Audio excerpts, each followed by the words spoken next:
Hi, my name's PastorDoostyn. Thank you so much for clicking on this video and for joining me for this journey as we read through the entire Bible in 1 year, one day at a time. In each of these videos, I'll be reading 3 or 4 chapters. I'm reading out of the ESV. I hope you enjoy this. Like and subscribe for more, and you can expect a new video every morning at 8 a.m. all throughout 2024. Let's get into the reading. God bless you. The book of 2 Samuel. Chapter 1. After the death of Saul, when David had returned from striking down the Amalekites, David remained 2 days in Ziklag.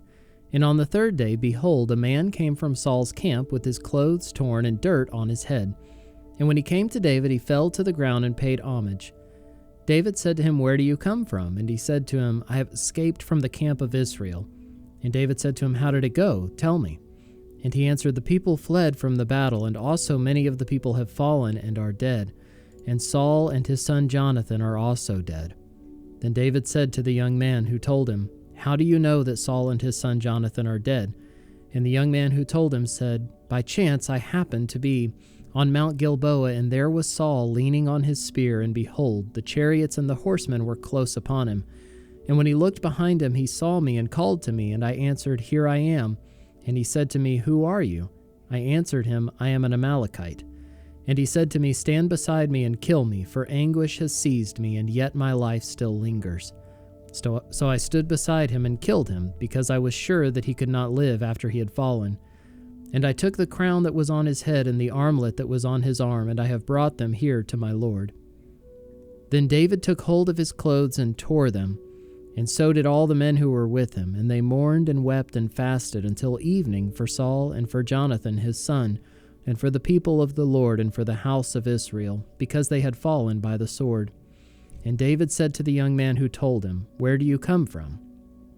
And he answered, "I am the son of a sojourner, an Amalekite." David said to him, "How is it you are not afraid to put out your hand to destroy the Lord's anointed?"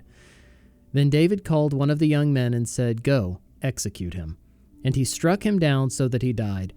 And David said to him, "Your blood be on your head, for your own mouth has testified against you, saying, 'I have killed the Lord's anointed.'" And David lamented with his lamentation over Saul and Jonathan his son, and he said it should be taught to the people of Judah. Behold, it is written in the book of Jasher.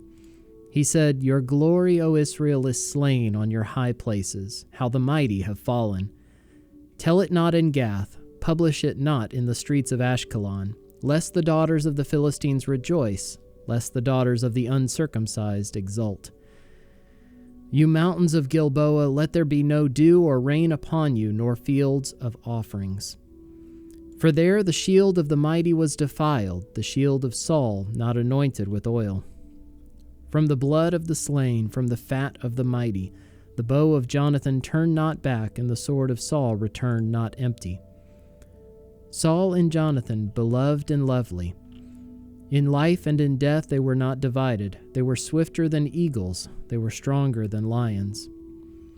You daughters of Israel, weep over Saul, who clothed you luxuriously in scarlet, who put ornaments of gold on your apparel. How the mighty have fallen in the midst of the battle. Jonathan lies slain on your high places. I am distressed for you, my brother Jonathan. Very pleasant have you been to me. Your love to me was extraordinary, surpassing the love of women. How the mighty have fallen, and the weapons of war perished." 2 Samuel chapter 2. After this, David inquired of the Lord, "Shall I go up into any of the cities of Judah?" And the Lord said to him, "Go up." David said, "To which shall I go up?" And he said, "To Hebron." So David went up there, and his 2 wives also, Ahinoam of Jezreel and Abigail the widow of Nabal of Carmel. And David brought up his men who were with him, everyone with his household, and they lived in the towns of Hebron. And the men of Judah came, and there they anointed David king over the house of Judah. When they told David it was the men of Jabesh Gilead who buried Saul, David sent messengers to the men of Jabesh Gilead and said to them, "May you be blessed by the Lord, because you showed this loyalty to Saul your lord and buried him.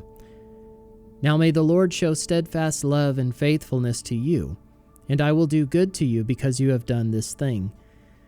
Now therefore let your hands be strong and be valiant, for Saul your lord is dead, and the house of Judah has anointed me king over them.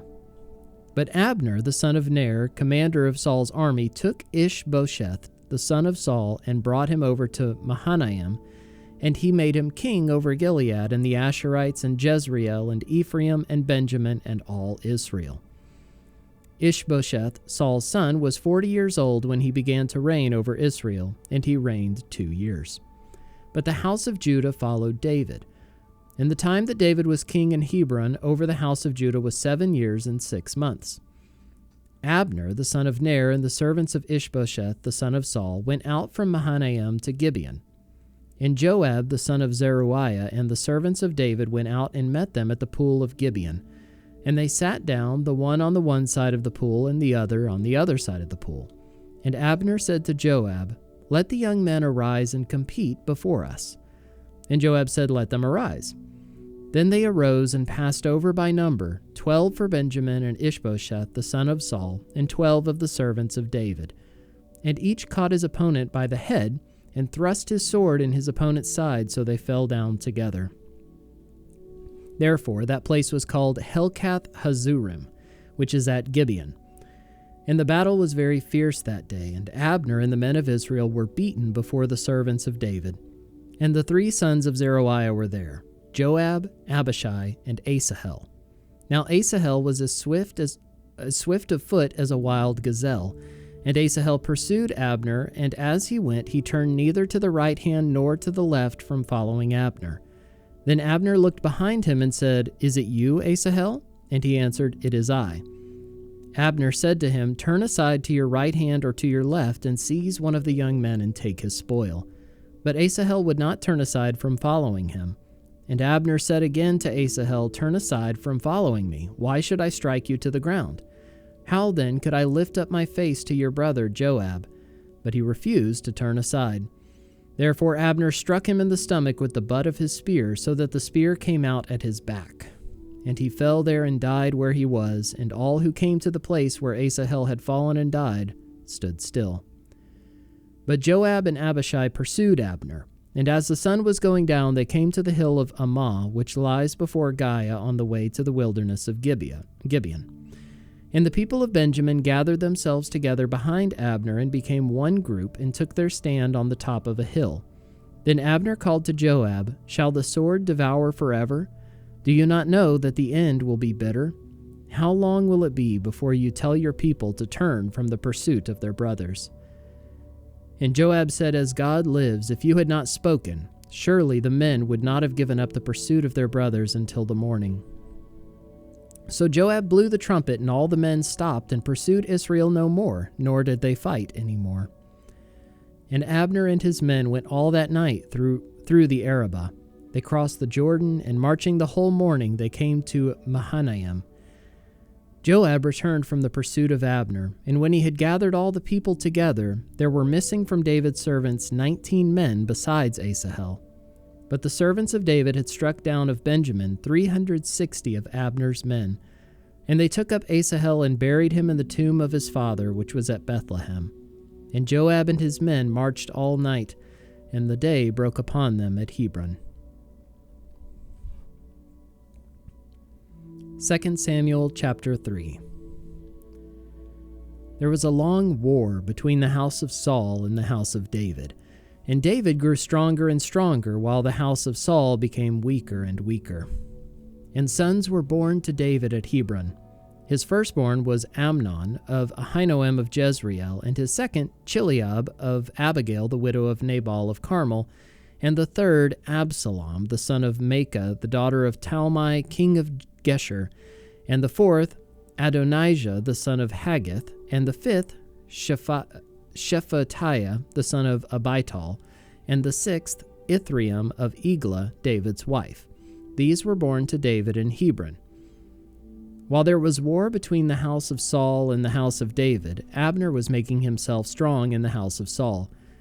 Now Saul had a concubine whose name was Rizpah, the daughter of Aiah. And Ishbosheth said to Abner, "Why have you gone into my father's concubine?"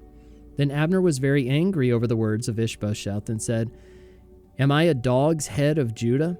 To this day I keep showing steadfast love to the house of Saul your father, to his brothers and to his friends, and have not given you into the hand of David. And yet you charge me today with a fault concerning a woman. God do so to Abner and more also, if I do not accomplish for David what the Lord has sworn to him, to transfer the kingdom from the house of Saul and set up the throne of David over Israel and over Judah, from Dan to Beersheba. And Ishbosheth could not answer Abner another word because he feared him. And Abner sent messengers to David on his behalf, saying, To whom does the land belong? Make your covenant with me, and behold, my hand shall be with you to bring over all Israel to you. And he said, Good, I will make a covenant with you. But one thing I require of you, that is, you shall not see my face unless you first bring Michal, Saul's daughter, when you come to see my face. Then David sent messengers to Ishbosheth, Saul's son, saying, Give me my wife Michal, for whom I paid the bridal price of 100 foreskins of the Philistines. And Ishbosheth sent and took her from her husband Paltiel the son of Laish. But her husband went with her, weeping after her all the way to Bahurim. Then Abner said to him, Go, return. And he returned. And Abner conferred with the elders of Israel, saying, For some time past you have been seeking David as king over you.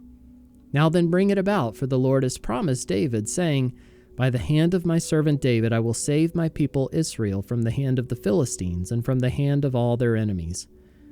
Abner also spoke to Benjamin.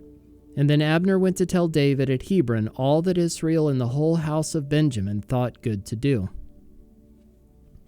When Abner came with 20 men to David at Hebron, David made a feast for Abner and the men who were with him. And Abner said to David, I will arise and go and will gather all Israel to my lord the king, that they may make a covenant with you, and that you may reign over all that your heart desires. So David sent Abner away, and he went in peace. Just then the servants of David arrived with Joab from a raid, bringing much spoil with them. But Abner was not with David at Hebron, for he had sent him away, and he had gone in peace. When Joab and all the army that was with him came, it was told Joab, Abner the son of Ner came to the king, and he has let him go, and he has gone in peace. Then Joab went to the king and said, What have you done? Behold, Abner came to you. Why is it that you have sent him away so that he is gone? You know that Abner the son of Ner came to deceive you, and to know you're going out and you're coming in, and to know all that you're doing. When Joab came out from David's presence, he sent messengers after Abner, and they brought him back from the cistern of Sirah. But David did not know about it. And when Abner returned to Hebron, Joab took him aside into the midst of the gate to speak with him privately, and there he struck him in the stomach so that he died, for the blood of Asahel his brother. Afterward, when David heard of it, he said, I and my kingdom are forever guiltless before the Lord for the blood of Abner the son of Ner. May it fall upon the head of Joab and upon all his father's house, and may the son of Joab, the house of Joab, never be without one who has a discharge, or who is leprous, or who holds a spindle, or who falls by the sword, or who lacks bread. So Joab and Abishai his brother killed Abner, because he had put their brother Asahel to death in the battle at Gibeon. Then David said to Joab and to all the people who were with him, Tear your clothes and put on sackcloth and mourn before Abner. And King David followed the bier. They buried Abner at Hebron, and the king lifted up his voice and wept at the grave of Abner, and all the people wept. And the king lamented for Abner, saying, Should Abner die as a fool dies? Your hands were not bound, your feet were not fettered. As one falls before the wicked, you have fallen. And all the people wept again over him. Then all the people came to persuade David to eat bread while it was yet day. But David swore, saying, God do so to me and more also, if I taste bread or anything else till the sun goes down. And all the people took notice of it, and it pleased them, as everything that the king did pleased all the people. So all the people and all Israel understood that day that it had not been the king's will to put to death Abner the son of Ner. And the king said to his servants, Do you not know that a prince and a great man has fallen this day in Israel? And I was gentle today, though anointed king. These men, the sons of Zeruiah, are more severe than I. The Lord repay the evildoer according to his wickedness.